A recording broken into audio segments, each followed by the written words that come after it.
we are at our best when we work together and coordinate resources, coordinate our communications to the maximum effect for the community that has been impacted.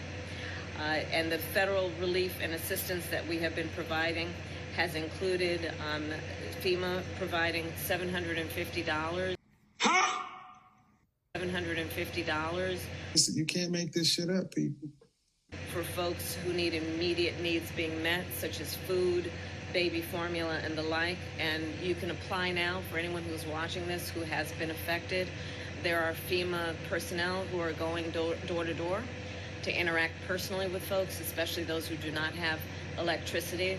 But also that aid, if you have electricity, can be applied for online. And I encourage people to do that. FEMA will just basically verify your address, and then the process should take hold. You must be out your rabbit ass mind. Still.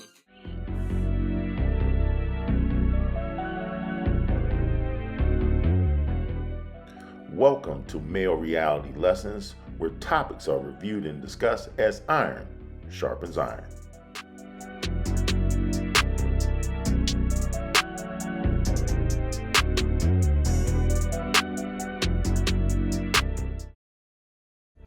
On Male Reality Lessons today, we pose the question, what does FEMA, the second worst hurricane in U.S. history, and the migrants all have in common?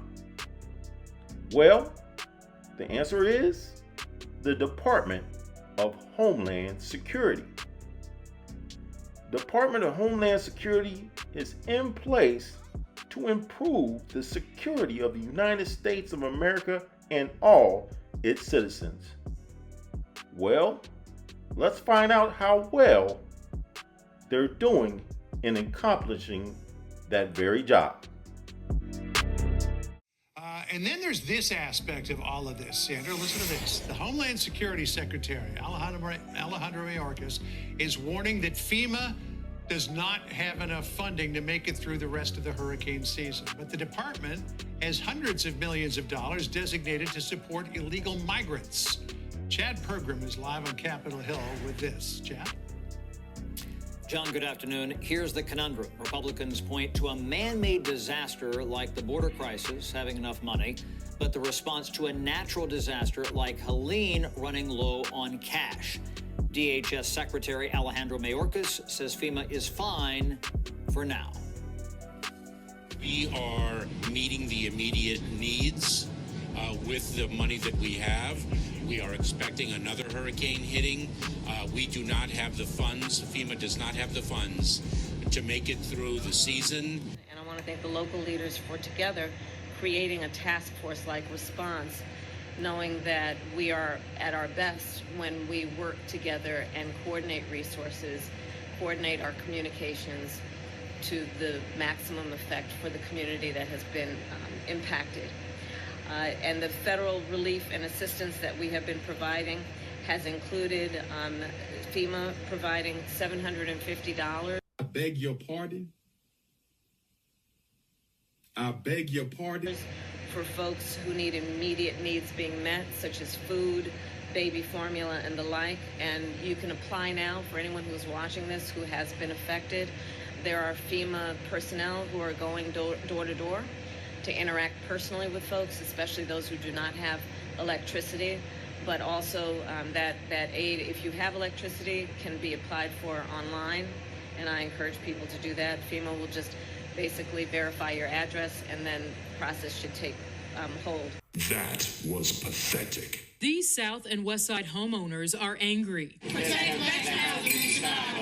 They believe the city has overextended itself and should be putting the tens of millions of dollars earmarked for migrants into Chicago's most vulnerable neighborhoods. But the South Side has been under-resourced, underfunded for years, for decades. We have schools that need to be reopened. We have buildings that are abandoned that need to be business operated. The group says the city has abandoned its Invest Southwest initiative, a Lightfoot-era program that was dedicated to reversing decades of disinvestment on Chicago's South and West Sides, promising to align more than $2.2 billion through public and private funding. We are taxpayers, we're property owners. Our money should go towards fixing our communities. The city has received more than 15,000 migrants since August 2022. We have no more room. Y'all are embarrassing Chicago as a whole. According to analysis by the ABC7 data team, there are more than 20 active migrant shelters across the city, 7 located on the South and West Sides. Whether it's one shelter or whether it's 10 shelters, we're saying the facilities that are there for us, the money needs to be put into those facilities for us. In a statement from the mayor's office about the group's concerns and the status of Invest Southwest, a spokesperson says in part, quote, "We are committed to continued investment for all residents, but especially communities on the South and West Sides that have long experienced disinvestment. We are the city of Chicago, and our shoulders are big enough to support both new arrivals and those who have long called this city home." Mayor Johnson, the black aldermen, the black alderwomen in this city, you will stand for the black citizens of Chicago. If you're enjoying the video, please take a moment to like, share, and subscribe to Male Reality Lessons. We always started and ended every hearing with the faces and voices of those who are going through this themselves. And so it's incredibly brave for you to be here. Really appreciate you sharing these stories. I know it's not easy to do so, but thank you. Ms. Nungary, your daughter Jocelyn was murdered by Venezuelan nationals who entered the country illegally, and they were released into the country with notices to appear in front of an immigration court. Is that correct? Yes, that's correct. And one of them had an ICE ankle monitor when he murdered your daughter. This to me is just like incredibly unfathomable that we're allowing these individuals into this country. What does it say about the policies of the Biden-Harris administration? Are there border policies or lack thereof working for the American people?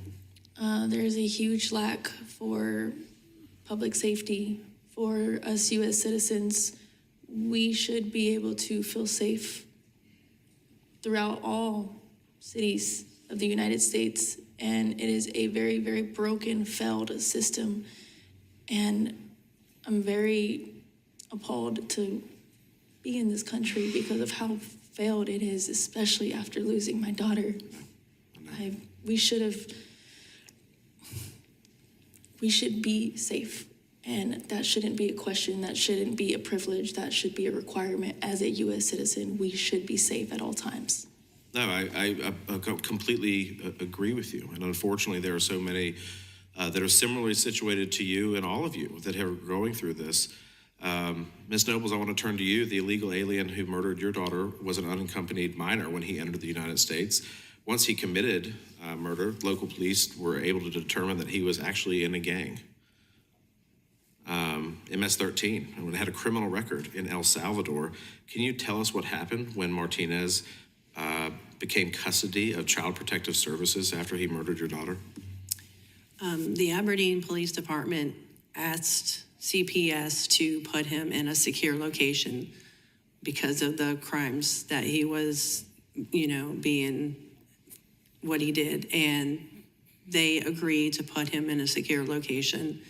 When they went to go arrest him, they found out that it was a group home, and he was in a group home with other children. And the local police said, "Oh, this is secure." They did not know, CPS did not let the Aberdeen Police Department know that they moved him from the group home to a foster home and enrolled him in high school. And what types of freedoms did he have after he did this? You said he was enrolled in high school, which is... He was put in high school with 1,400 other students, knowing that he was in a premeditated first-degree murder case, rape and assault. Exposed to all these other individuals. All these other individuals, and it makes me so angry that they put other children at risk. If Kamala Harris were here right in this committee hearing today, she was sitting here on the House side, what questions would you have of her? Well, actually, I would say, well, you can have Walter come live with you, because Kayla was murdered in her own bed. She was sleeping, and she had to wake up to this monster breaking into her room and strangling her with her own phone cord. She can have him. But she won't. Of course she don't want them in her house, but she's all for him, and it's not a joke. I would tell her, this is not a joke. You're laughing. These are real people, real children who had lives and was taken from them in the worst way. Thank you for that. Ms. Moore, I want to turn to you. In your testimony, you talked about how the Border Patrol let a man with an open Interpol warrant for murder enter our country. Do you feel safe under the broader policies of the Biden-Harris administration? Mr. Fry, Mr. Morton stepped away. Stepped away. Well, any of you, do you feel safe under the Biden-Harris policies? They chose to give people that have never contributed to our country the possibility of a better life while making the lives of the citizens worse, while risking public safety. They gambled because it's not their lives to gamble with. They have their private security. They have bulletproof car vehicles. They live in gated communities. What about everybody else that has to live with these individuals in their communities?